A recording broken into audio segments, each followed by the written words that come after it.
social media. Run competitions to increase the number of fans, leads, and traffic. Change it for your clients.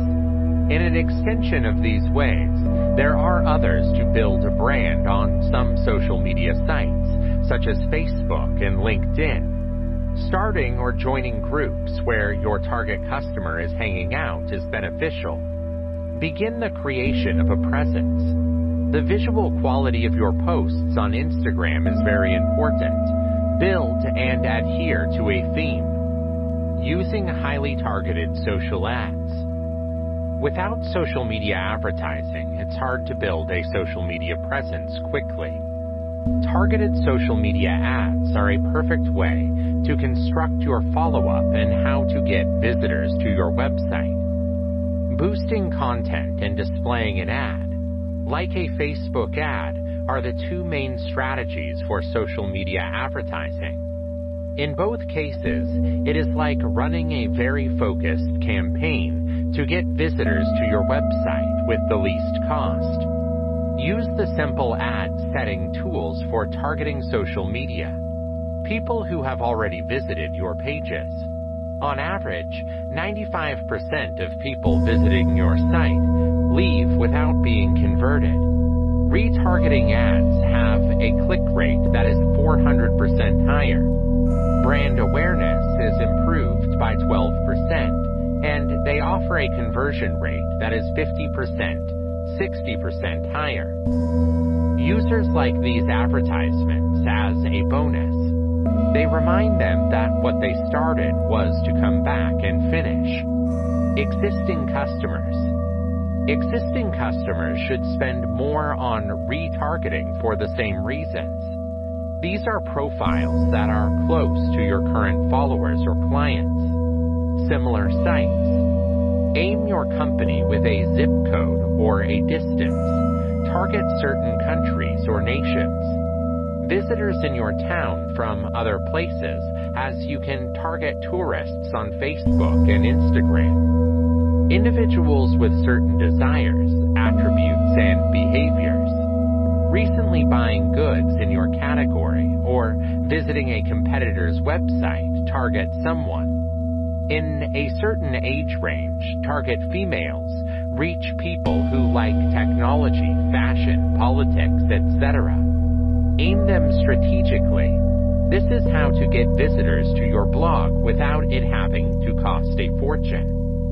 Micro-influencers. Network influencers are people with huge social media follow-ups.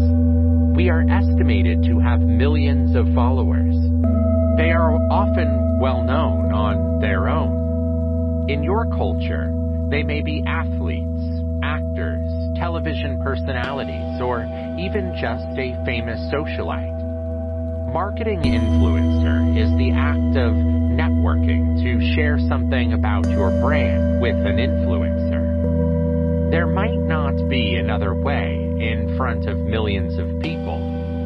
Speak of the influence of Oprah.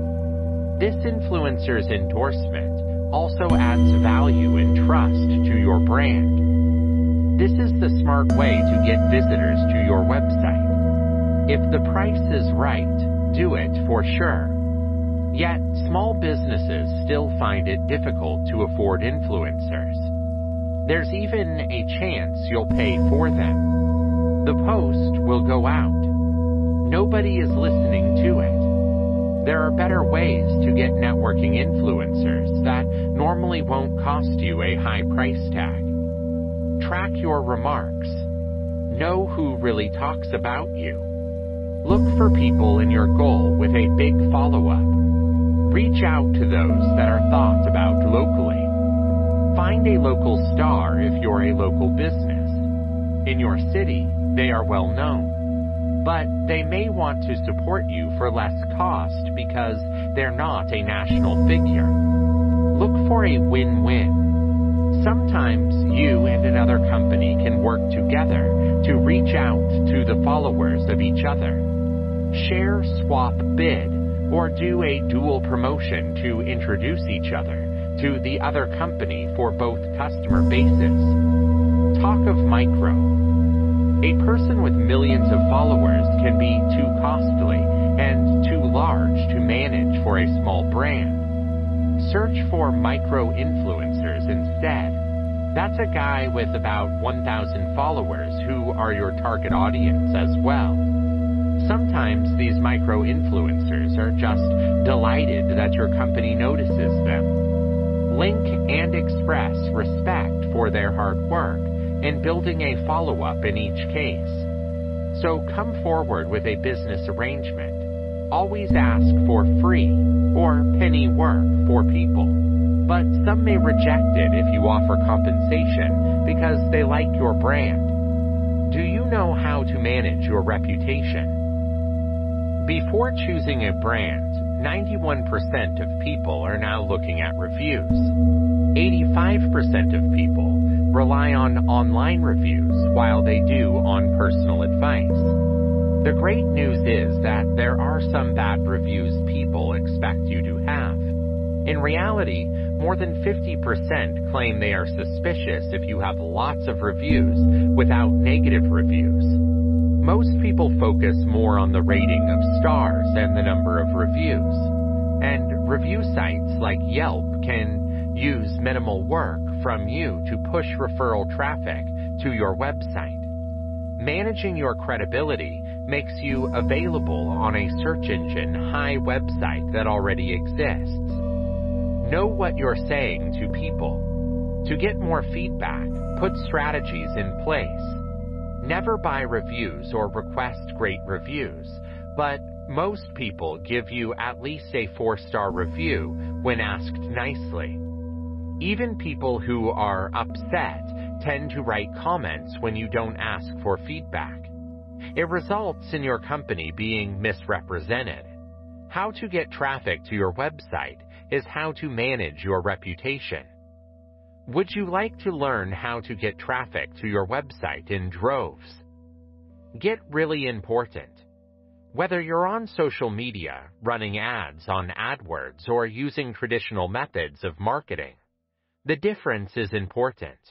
But on social media or television ads or elsewhere, you can only become so important. Targeted people in large groups was the norm in the 20th century.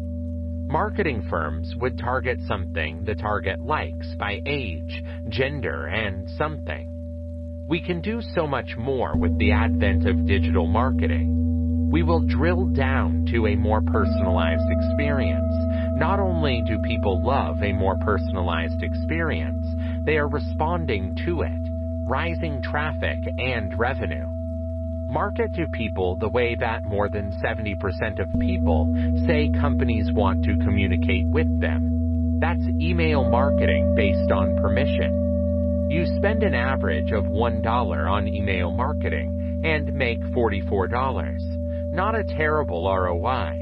But to drive traffic to your website, you need to make it relevant. Once you've got somebody's email, start learning more at an individual level about that person. Must associate them with like-minded people.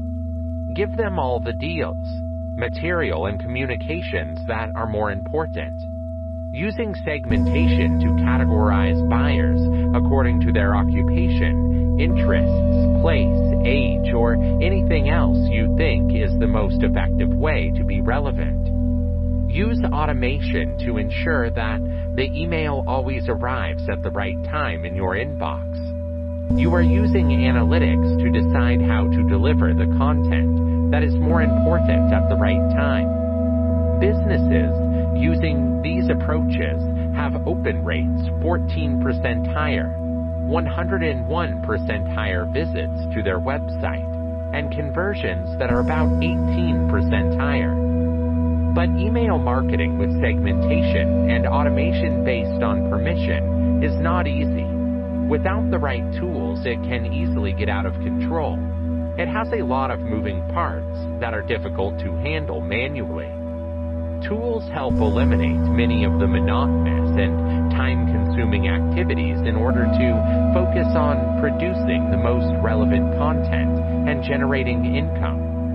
Operating with a digital marketing firm that has these tools tools in place is the best way to drive more traffic via email without spending a fortune. Segmentation and automation bonuses are reaped, but you're holding costs down. That's right. Let's face it. Build a funnel. You're not just looking for light. You want to do something like making an appointment, purchasing or installing a free trial. It's not just how to get traffic to your website that you set up clear and efficient funnels. It's the way to get more traffic of quality. It's like having people coming back. If you don't want to spend a fortune driving your website, it's important to have quality over quantity. We're doing this with funnels for purchases. The buyer's path can also be called selling funnels. They obey the same fundamental principle. In a place where many potential customers are, make the brand accessible to many people. Bring the most likely consumers into the funnel where the customer experience can be better managed. Learn more about prospective clients. It, as you do, will lead through the narrow funnel until they become customers. Continue to cultivate them in order to increase promoter activity and value for the customer's life. Hootsuite, an automation tool for social media, runs a very simple funnel. It starts with an ad for AdWords. 5.2. Find a perpetual, not seasonal source of traffic and automate it. You can pick all kinds of numbers in the e-commerce industry to judge and evaluate your business. Visitors, bounce rates, CTRs, conversion rates, and micro-conversion rates are all important to quantify. But there is another metric, which far outweighs the importance of all the others. It is called LTV, the lifetime value of the consumer. I want to tell you in this article how to enhance the value of customer life for your e-commerce business. Why is LTV important? What's LTV about? LTV is the cumulative amount of money you get as a customer from a company for their lifetime.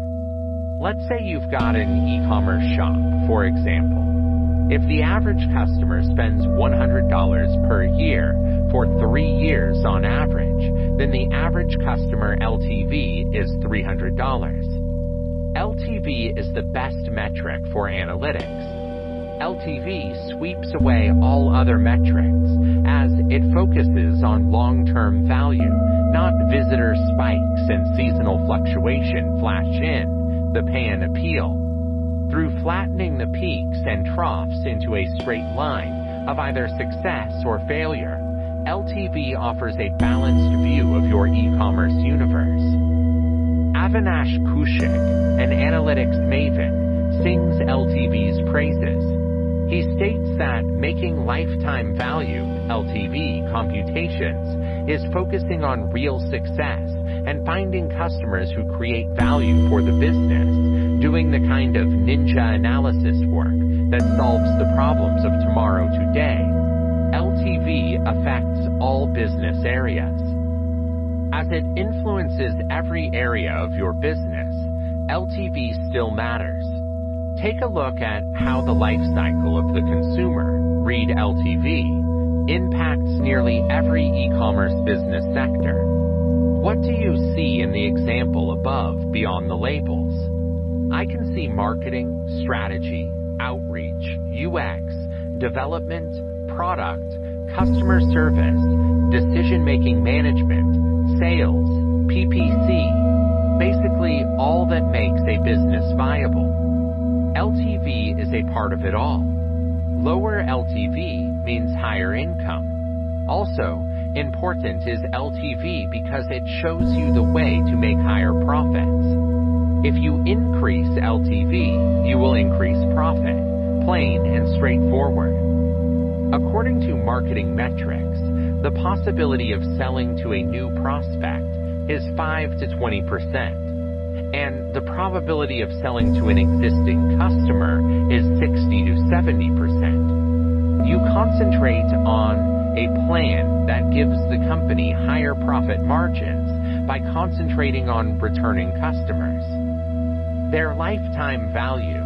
Big Commerce, an e-commerce provider, writes, "It is important to influence your customers to keep coming back to buy to ensure a high profit. This means you want your turnover to below in order to keep coming back and buying again and again once you obtain a customer. Lower churn means higher LTV and overall a healthier business. Please check the infographic on the topic to calculate LTV. So, what can you do to maximize the lifetime value of your customer? You'll get there the following 5 strategies. Publish an e-blast or newsletter that is entertaining and insightful. A newsletter seems like an old trick, and it is, but it's also a great way to make LTV better. Why? First off, a newsletter puts the front and core of your company in the minds of a buyer. When you send them daily texts, how can they forget about you? They're not going to. But when you recall buying, they will go ahead to buy from you. Second, you can segment customers from each newsletter to achieve even higher value. A tailored email is much better for consumer groups than a generic email sent to a large mailing list. It's not enough to have a newsletter. Here's how to make your newsletter very worthwhile. Make it worth reading your emails. No emails make it faster than a dull newsletter to the trash bin. Emails should be interesting from LTV production as a strategy. As Buffer writes, regardless of how often you send them, people can open successful emails. Create as many points of involvement as possible. How do you want to create an environment that continuously exposes your customer to your message? You are a constant presence, whether you're browsing Facebook, sending a tweet, or posting to Instagram. There's your brand and message. Is this possible? Yet, this may sound like, and it is, multi-channel marketing, but don't let the corporate jargon throw you away. By engaging in many different places and methods with your customers, you increase the lifetime value of that customer. You get embedded in the mind of the customers, influencing their purchase, affecting their browsing, and subtly moving the needle on their LTV. Multi-channel marketing is a tactic to get wherever they happen to be before the customers. The idea is simple, but it can be complicated to apply it in practice. Here's a simple way to improve LTV by creating multiple points of engagement. Make a list of the places your customers spend time online as well as offline. Develop a presence in those places for advertising or content marketing. Encourage your customers on these platforms to engage with your brand. Develop a model of recurring payment, subscription. Making your product a subscription is one of the most powerful ways to improve LTV. You gain a recurring income stream with a subscription product. Customers pay more, last longer, and become extremely valuable. You earn a customer who stays with you with an annual cost of $110, greatly improving their lifetime value. Whereas with an unpredictable and fickle LTV, the traditional e-commerce model creates erratic customers. The recurring subscription model produces a steady stream of revenue that lasts longer and creates more value and profit. Do selling up and cross-selling.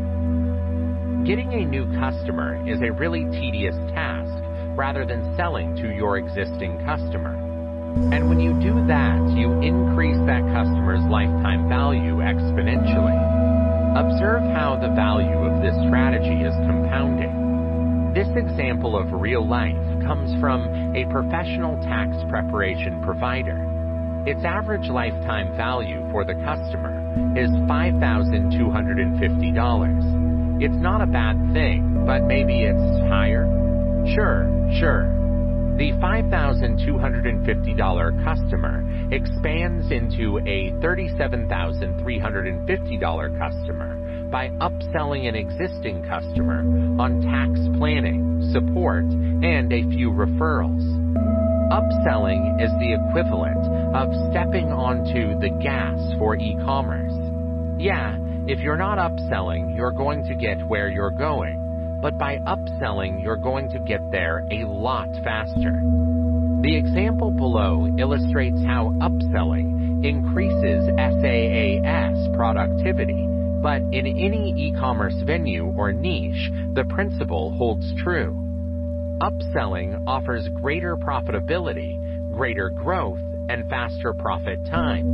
Notice the huge gap in sales in this example between an average customer and a cohort upselling customer.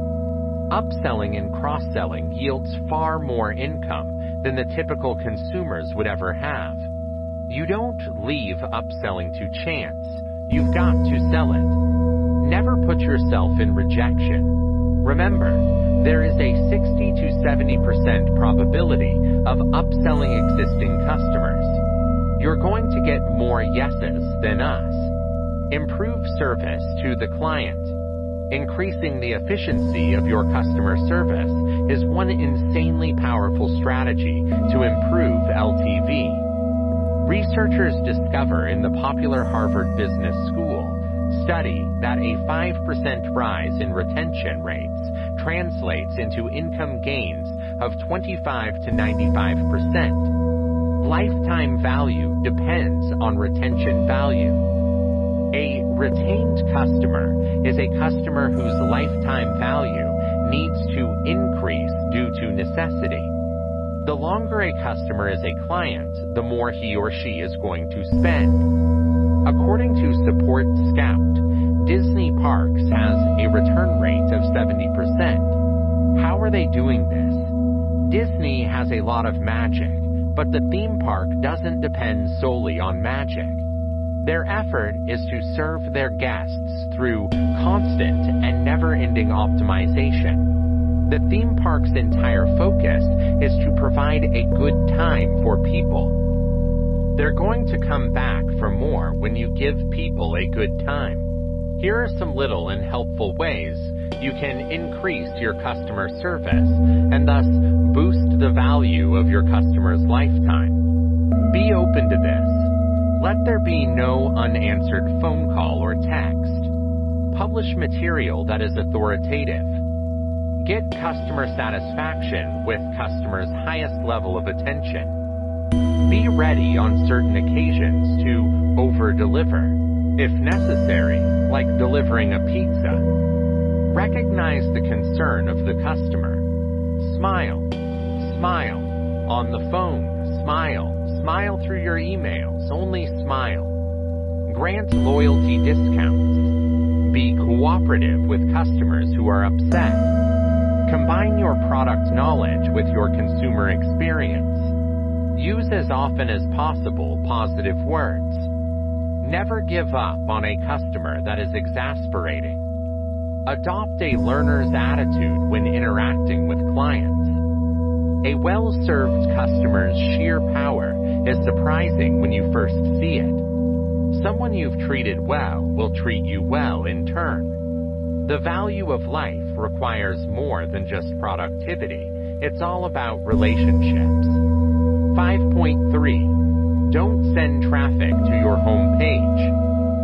To most expert PPC marketers, the landing page versus homepage dispute may seem like a trivial one. Yet, as it turns out, the problem of separating the two is being dealt with by more incoming clients than you would expect. Now, you're going to hear the word landing page thrown around here, and there's quite a lot of digital marketing. Further, if you've never heard of the term before, you might, although they may seem to be the same thing. The fact is, in their priorities and sources of traffic, they are very different. Without proper knowledge of the key differences between the two, the confusion could affect your digital marketing efforts. As Client Boost is a CRO specialized PPC organization, we know these differences well and see the misunderstanding over and over again. The article will help to clarify the differences between the two so that you can use them for their purposes. We will also define and clarify which of the two is best for the efforts of your PPC. Think that the same thing is a landing page and a home page. The basics. Lists of landing and home pages. Okay, we're going to start with some basic information about landing pages and home pages so that you can distinguish them easily. As you should know, a home page is the introductory page of the website of a company intended to provide visitors with details about a product, service, or subject. It serves as a website's root directory that helps you to search through different pages. It is meant to satisfy the questions and curiosities of the visitor. Specifically, the landing page is a single web page intended to focus the visitor on carrying out the page creator's goal action. That's a nice way to say that a landing page is intended for one reason only: conversions. Some alternate names for a landing page, like grab page and squeeze page, may have been mentioned. There are dozens of landing pages to choose from, depending on the conversion target. We will present examples from Alco Products, our customers, showing their home page as well as their Client Boost designed landing page. This way, not only in design but also in functionality, you can see the variations between landing pages and home pages. The general build of a home page, no right way to build a home page is available. They vary from business to business, but there are some key elements that should be on every home page. The navigation bar. This is the horizontal bar at the top of the page that usually consists of clickable links. Most commonly, they will consist of categories that respond to potential customers, most commonly asked questions. Some examples that are categories such as services types, pricing, web pages, case studies, and your blog. Such links allow the users to access any section of the site easily and provide the information they are searching for. You can also see a section of navigation at the bottom of the page with more specific links listed. On the side of the page, some sites also use a sticky navigation bar that guides users as they scroll down the page. Most digital marketers like to suggest to these navigation menus as hamburger menus, depending on how many subcategories your navigation feature has. Since you have only about 7 seconds to capture the attention of a visitor, the headline should speak with clarity what is being offered and a brief description of the unique value proposition of the company. Hero photo. The photo of the hero is usually found in the headline and subheadline context. It should show your company's product or service. The image is not supposed to be too distracting and should try to be related to the visitor. The CTA is what you ask the guest to do, hence the term call to action. Some home pages will be scattered across the page with multiple CTAs. Usually they serve various purposes, ranging from education users on their brand to downloading various content assets to enter the marketing funnel following at different levels. You may want the visitor, for example, to sign up for a custom quote, but you would also like to include their CTAs if they want to know more without signing up. You could also include a CTA button, learn more, or a CTA download our free ebook. These sections highlight the expertise of your company and explain your value proposition. It can help visitors to distinguish what makes you stand out among your competitors by presenting benefits and features. Awards legitimize your business and build confidence. Social proof. Another powerful indicator of trust is this section, which adds credibility. These may be in the form of reviews or even analysis of incidents. As far as user confidence in your brand is concerned, the late, great P.T. Barnum really said it best. Nothing draws a crowd like a crowd. Social proof not only serves to familiarize your brand with potential customers as trustworthy, but also legitimizes your authority in the field with real experience and evidence to support it. And tell the truth of the general construct of a landing page. A landing page has almost the same elements as a home page, except for a few items here and there. Most of the time, the landing page of a company is going to be very simple. What's the reason? The short answer is, since your landing page is simpler, it will be easier for your users to concentrate on the conversion of your target. Let's look at the landing page of Alco now and see all the similar elements in this example. You will see that the headlines include a sales offer, a clear product description, and a value proposition. Since Alco uses this page in its PPC ads, the headline describes only one product that Alco offers, the product that Alco advertises in this particular campaign. Any visitor visiting this page would be looking for services of roofing. So having a dedicated landing page for Alco's company roofing area will help improve the experience of their account landing page and overall quality score. The hero image of Hero Image Alco also paints a beautiful picture of a beautiful home with their services that is easily attainable. It's straightforward and not distracting. Form field here, Alco presents its first question of qualification, demonstrating the technique of breadcrumb. The idea behind these techniques is to bring down a series of qualifying questions that will lead to the conversion action. These questions are less aggressive to visitors than to leave their name, number, and email right from the get-go. We are more likely to leave this valuable information because we believe they have already committed to answering the first questions. That's why they're called micro-conversions. Also, bear in mind that from this query, you can get valuable information. For example, selecting a budget range from a drop-down menu can let Alco know if it is worth following through to a sale or not. You'll always want to make sure the CTAs suit the traffic temperature. You may want to make a much less offensive bid if your traffic is colder. We're going to stop talking about traffic temperatures for another message. Awards, you can find that there aren't some of Alco's awards on the list. While awards are definitely positive, too many can look daunting and distracting.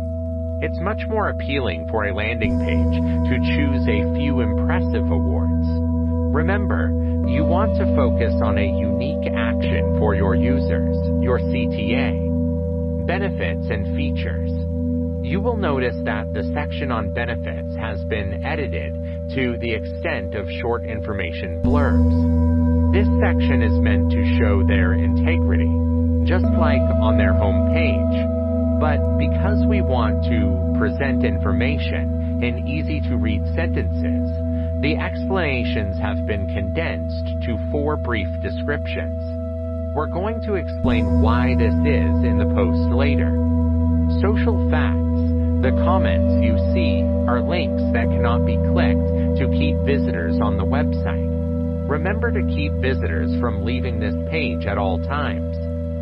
Differences between landing pages and home pages. The basics are that the functionality and purpose of the landing pages and home pages are different. Listing all the factors contributing to these traits will help clarify what each of them is used for. Simplicity. Focused action versus informative. We have already established that a homepage's purpose is to be informative, while a landing page is intended to focus on the one conversion action. It would be like comparing apples with oranges to compare the two together. They have different objectives and are designed for very different people. The PPC campaign will ideally have a dedicated landing page where the visitor's intention is very specific. The visitor would have a particular interest in roofing in the Alco landing page illustration above. The landing page is used to connect what visitors see directly to what they've been looking for. Home pages do not affect their visitors in the same way because home page traffic comes from a variety of sources. Organic email content marketing. Tailoring the home page to one area of your business would not make sense. That's why PPC home pages aren't performing well. PPC traffic wouldn't see the relationships to their search query by having a general home page showing all the services of a company. Navigation, full range versus none. The absence of a navigation bar and clickable links is what you noticed in the above anatomy section. So why do you think it's that? Home pages are intended to provide their readers/potential customers with information and value. A business will want to answer as many questions as possible, and a home page will help them to get the right page to answer their questions. Visitors have a wide range of opportunities to explore and research. Landing pages should keep paid traffic on the one page and encourage them to take action. After all, why would you like to take them away to another page where they are likely to lose interest? Especially in the day and age when after a few measly seconds, we become frustrated and bored.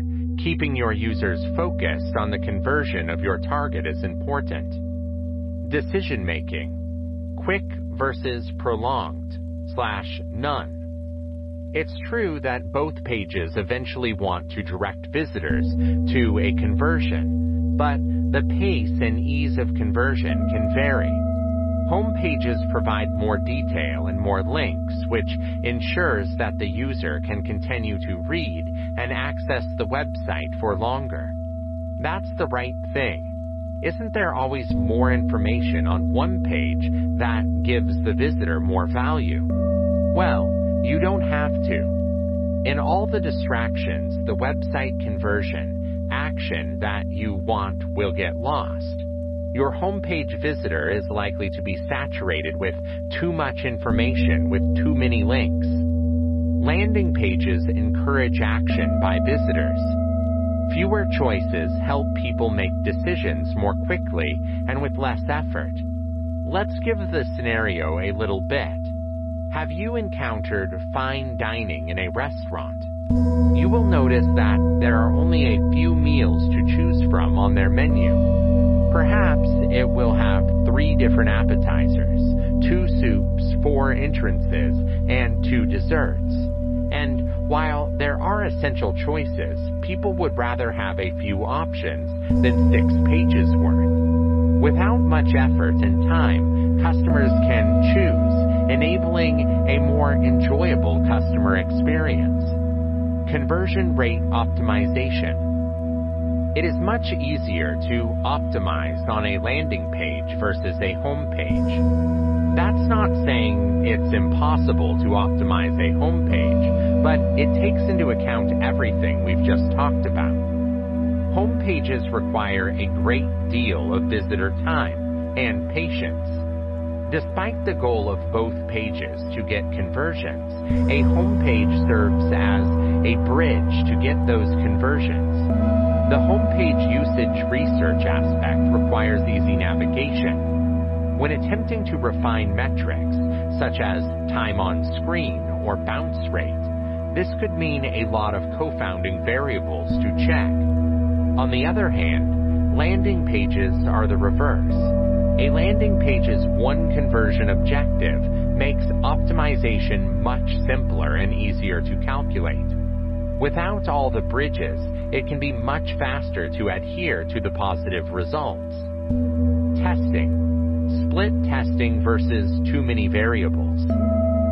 A/B testing is, without a doubt, the most impactful method of optimization that you can use on a landing page or web page. Without testing and receiving measurable results, you can never prove that an idea works. For home pages, it can be an uphill battle to check the multiple variables. When trying to determine which tests lead to a performance increase, the results will not be so easily identified. The problem lies in all the bridges that lead to conversions within your site on other pages. In their design and purpose, because landing pages are much simpler, A/B testing, split testing, will lead to fast implementation and quick performance. Not to mention, it is easier to determine which test/change has helped to increase the performance. Why landing pages over home pages? PPC advertising. By now, deciding which type of page will work best for your PPC campaign shouldn't be too difficult. The simplicity and direct conversion approach allow visitors to convert easily without confusion of months of testing to the bottom of the funnel.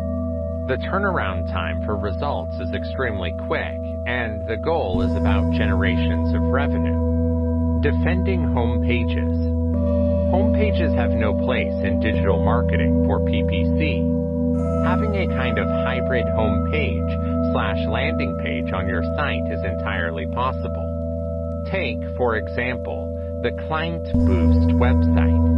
We use our home page to explain the process of our KB client while still capturing leads.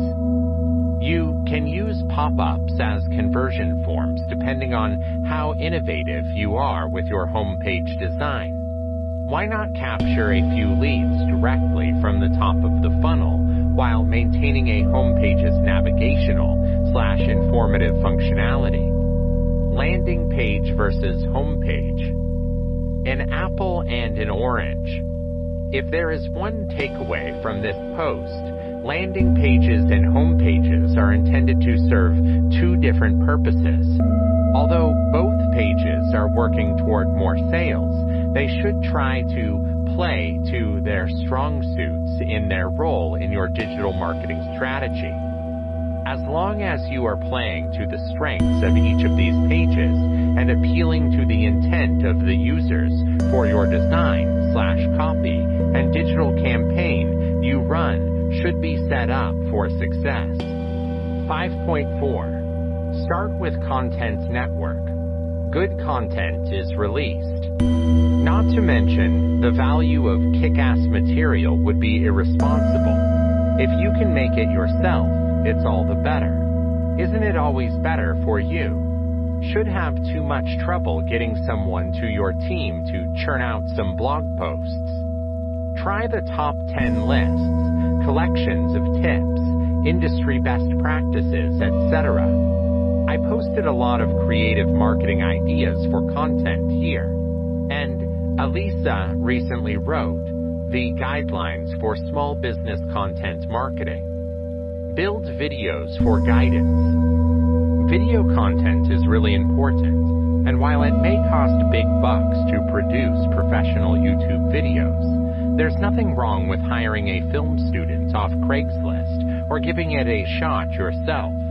Witsia has a great video tutorial that teaches you how to take expert-looking footage on your regular old iPhone. Try to make slide decks and post them on SlideShare if it seems like too much of a challenge. Get credit from ad promo. While large ad campaigns may be out of your budget, for paid Facebook ads or Google ads, there are often discounts and coupons floating around. Some web hosting services, as part of their membership offerings, offer advertising discount codes. Test test and see if it's yours. Reddit. It is a social network of bare bones called the Internet front page, which can be a powerful tool when used strategically. Reddit is made up of a very tech-savvy audience who bristles with any obvious tactics of marketing. Share only really awesome content to win at Reddit, and post only to really extreme niches. There are subcategories in Reddit known as subreddits that deal with some of the existence's narrowest, most specific interests.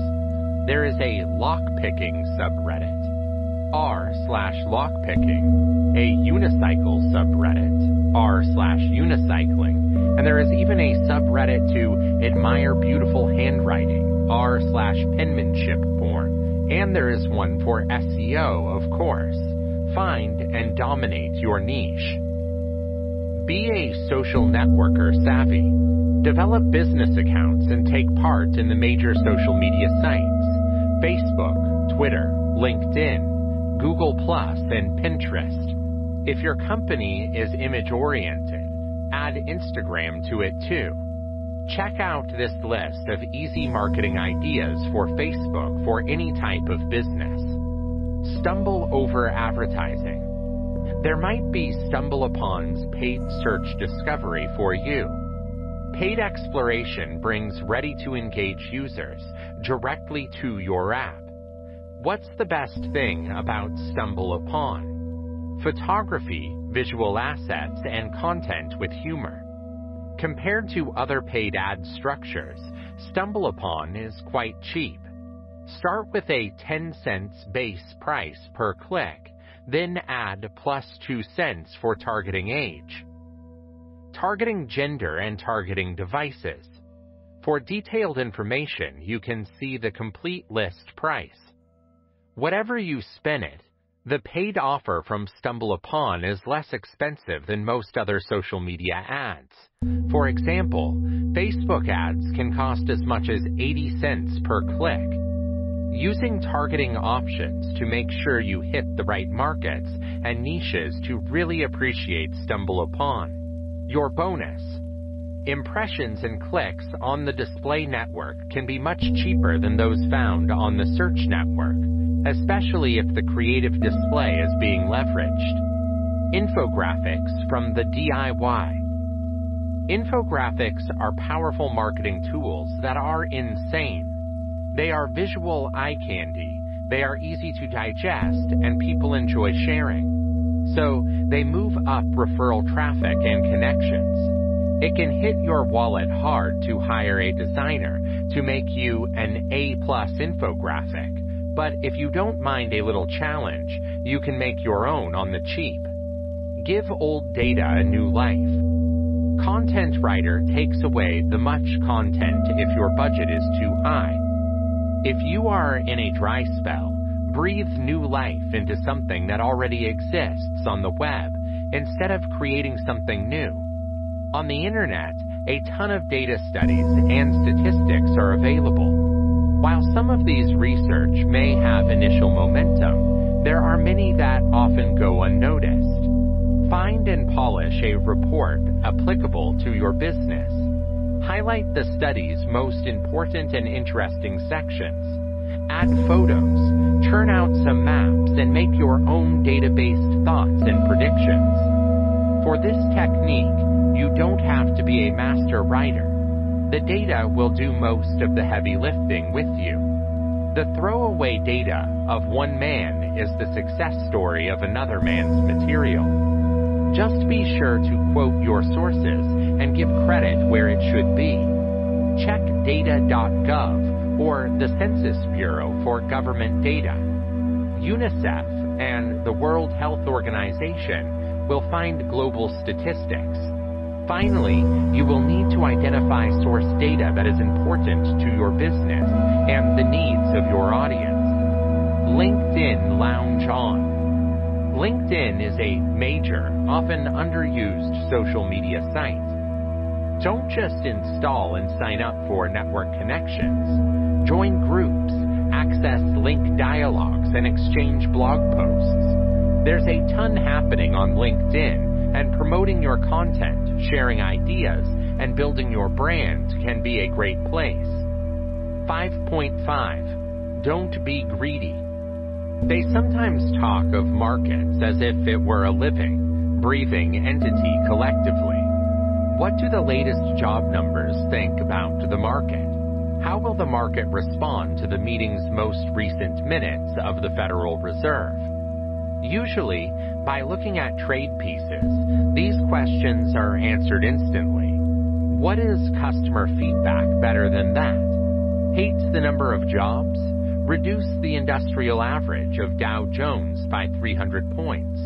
Like them, look at the Dow 300's explosion. It is clear to see how the indices are instruments to the feeling of investors. We reflect on the crowd's wisdom. Even though there has been a rise in bot or computer-driven trading over the last number of years, it pays to go with the crowd at times. It doesn't sometimes, just like life itself. That's just one of the things that you learn from watching the market behavior closely. Surprisingly, markets behave much like people. They are unreasonable in the face of facts, in denial when lousy news occurs, experience massive highs and crushing lows, and markets can sometimes teach us one or two things about life. Below are 4 things we can learn. There's always a bottom and a top. Like many things in life, you never know when you've hit bottom until you start climbing out of it. On the flip side, when you're riding high, you're always wondering where the peak is. You're not going to know until you've started falling out of it. The economy is the same way. The key is not to delay these things, but to come up with a long-term strategy that works for you. You can't always fake success. Everybody looks smart when everything goes up. The markets differentiate the winners from the losers when things crash. The same can be in life when adversity strikes. You don't know who's got the medal. Greed can make you do stupid things. Bubble someone? Markets are driven by fear and covetousness, but mostly by avarice. Markets pay dumb prices for useless businesses when that happens, and soon everyone gets high until someone like the Fed rolls in and stops the party. Look at the greed. It will prompt you to make stupid choices and do silly things for your business and family. Finally, any decision born out of greed will fail. Life goes through cycles. Draw a Dow Jones Industrial Average price chart for 100 years. Tap here, or better yet, see something that is unusual. Sure, it's your life permanently. Hopefully, you're going up like the Dow, but you're going to hit some lows along the way, followed by some highs, but only if you keep your eyes on the prize. I know I'm oversimplifying here, but you get my point. Every time you think things can't get worse, they're going to.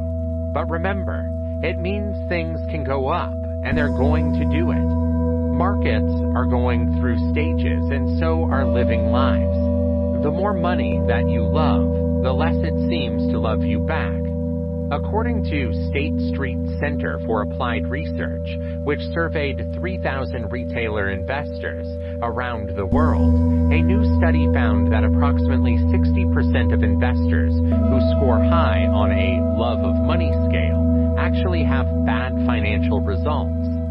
The more people love money, the more they lose money, says Susan Duncan, head of State Street Global Research. Money lovers are very susceptible to immediate effects of gratification, short-termism. They want to have money now.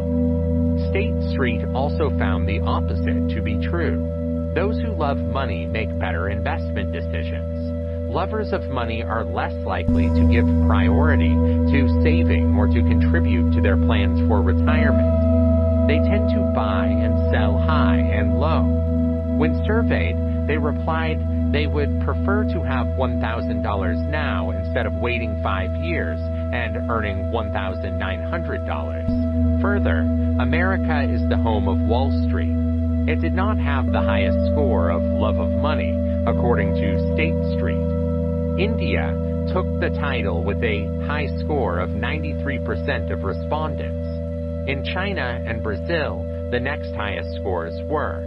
There was a high score for about 65% of U.S. investors. In developing countries, Duncan attributes the high love of money to the lack of government security networks, such as Social Security, which provides financial support during old age. Therefore, she says, people want more capital. One of the traits of investors who love money is that they look at their phones more than their counterparts. Moreover, State Street found that people who scored high on their survey tend to spend on the financial apps of their mobile phones an average of 29 minutes a day, while those who scored low spend just 15 minutes a day. Loving money also differs with age. Young people seem to enjoy it more than their parents and grandparents. Approximately 67% of millennials scored high on the survey, while only 48% of baby boomers scored, and only 35% were traditionalists, or Second World War generation. Chapter 6. Takeaway. 6.1. Figure out what your prospects are really looking for. After all, if you don't really understand their needs, you can't present the right solution.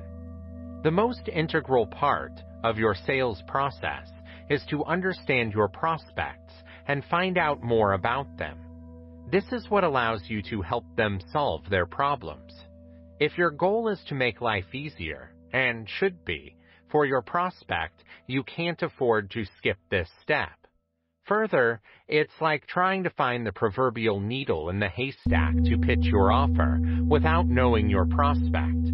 You are going to be pitching solutions that might not even be relevant to your prospect. Further, you need to make sure that you understand as much as possible the situation of your prospect. Below are the types of questions that you can ask to help you understand your prospect better. Understanding your prospects. Qualify your prospects. First, you need to make sure you're talking to someone who's a good candidate for your offer. Just to find out that your prospect is not a good fit for your product or service, nothing is worse than going through your entire sales process. The last thing you'd like to do is waste your time. The first question you ask should be designed to determine if you should proceed with the interaction. Such questions will help make sure you're not wasting your time. Some of the questions you need to find out: is your bid really wanted by the prospect? How badly do they need it? Is it a matter of urgency? Can they afford to pay for it? Is your prospect the purchasing decision maker? It may not be appropriate to ask these questions directly, but you should ask other questions that will assist you in finding out these items. What is the current state of your prospect? You will start to find out more about them after you decide that your prospect is a good fit for your bid. This is when you start to really understand the needs of your prospect and how you can help. Next, you need to work out how things are in the present for your future. Here's what you need to find out. What's going on right now? Are they happy with it? If not, why should it be? What are they going to change? This is an example. Say you're selling lawnmowers. You've got a prospect for a new one on the market. You want to find out what kind of mower they are currently using in this case. Tell them if they don't like the mower they're using right. Check out what they are liking or don't like about it. When their new lawnmower doesn't like them, find out why. Ask them to tell you if they could do what they do about it. The better you understand the current state of your prospect, the easier it is to provide the right solution. Where do you want to be your prospect? You now need to focus on the future after finding out how things are in the present. That's the part you'll find out what your prospect really wants. Further, you need